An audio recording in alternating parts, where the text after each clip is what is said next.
people need help, just tell them that you will help them and be there for them. So what about like your communication with doctors? Yeah, with doctors, definitely you have to call them all hours of the night if anything goes wrong. They're the ones that is looking for your help to help you diagnose these patients, to help find out what's going on, any behavior changes, anything that's going wrong with the patients. They're always anticipating a call from you to make sure that they're getting the best care that they can. In a situation that your patient's just been diagnosed with a terminal illness and doesn't want you to tell their family, what would you do? Well, I think working at the Children's Hospital here in Washington, D.C., it's a little bit of a different situation because most of the patients you're going to deal with are under the age of 18, and it's kind of like an ethical thing that when they're under 18, you have to tell their family. And so I would definitely make sure that the patient knows what's going on, but also tell their family what's going on, tell their parents, anything that they would ever need about the diagnosis. But in any situation that they're over the age of 18, just definitely only tell the patient. You can't really tell the family what's going on, but if the patient's really scared to tell the family but they want to tell them, just talk with them of ways that they can cope and ways that they can tell their family in a scary situation. So just being there for the patient. Yes, you brought up a very good point, distinguishing between, under 18 and over 18. Yeah. But in the situation of over 18, privacy is very critical, and you always have to, obey the patient's wishes. Definitely. So, I'm sure you know this, but just a little overview of the internship. It's composed of 3 phases, the first being similar to your one-on-one preceptorship that you experienced at CO.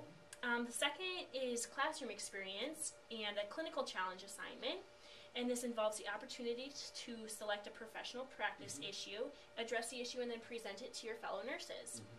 And the third phase includes a change project where you, observe and find something that you think that could change within the hospital, and you prepare and present that as well.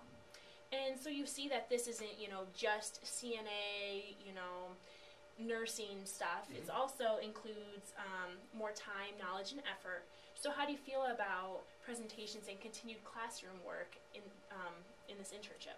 Yeah, that is actually one of the main reasons why I was applying for this internship too, because I didn't only want to get that awesome experience and get that kind of like shift over to real world nursing, but I wanted to still have the classroom work. I love learning, I love going to school, and so just continuing that. And so when I'm done with this, if I want to go to graduate school, I didn't just stop going to class, just kind of just abort that, where it was still here for me. And giving presentations, I had to give presentations all the time while I was in college in front of large groups, and I'm not shy, I'm very outgoing, so I think that's something that I'm really interested in. And just doing all that research for this is something that's really incredible. It's a really incredible feeling when you're done with it. So yeah, by doing this, we just hope to open the interns' eyes to what's going on throughout the hospital, and by presenting it, sharing that with other fellow nurses. And in previous years, it has gone so well. It's just so interesting what interns see, and so we just want to continue that.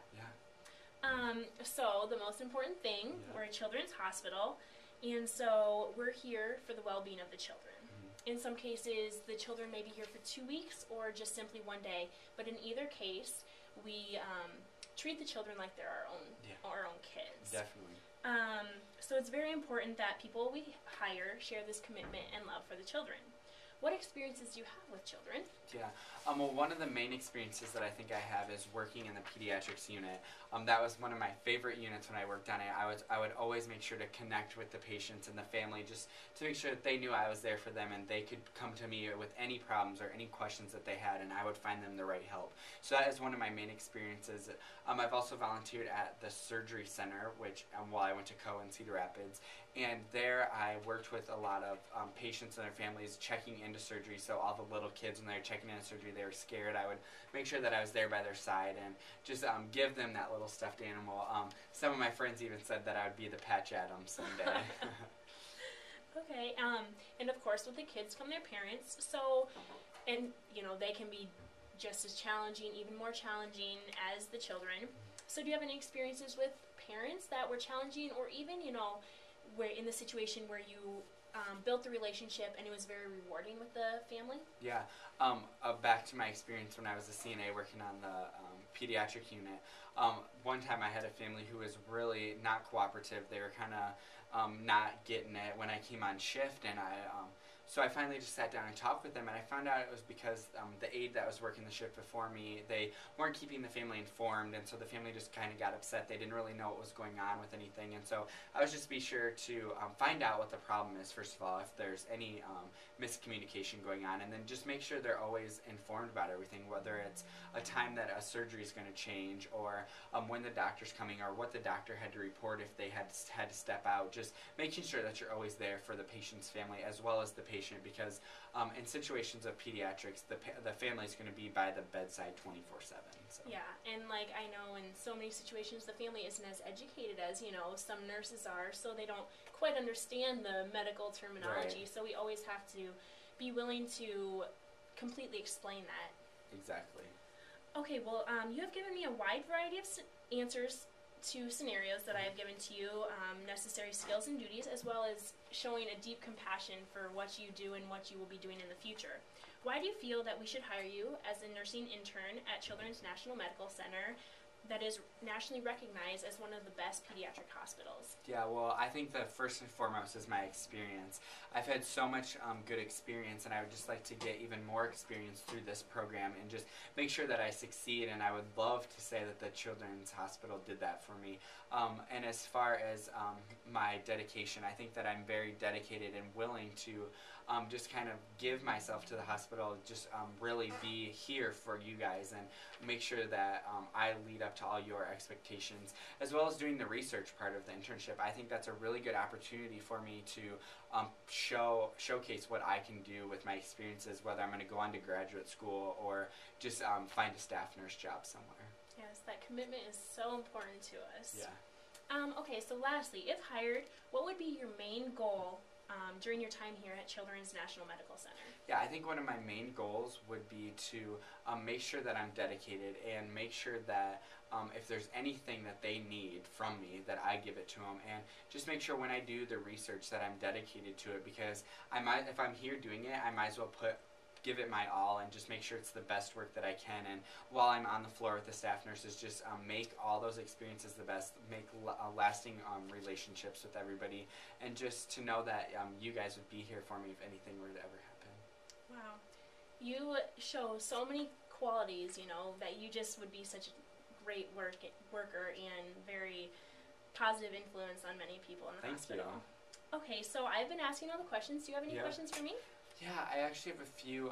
So within this internship, is there any travel? Do I have to travel at all outside of the hospital? Nope, you'll be located right here at the hospital. Okay. This is where you'll do all your work. Oh, great. And then there wasn't any, I know this isn't the first time that you've done this internship. So what are some of the experiences that the people before me that they've had trouble with? Well, one of the main problems is the distance from home. Okay. We've hired a lot of people from around the country, and so, you know, if they're really close-knit family, it's busy, and, you know, you don't get a lot of time to go visit home. And so a lot of interns have struggled with that. And we've also experienced some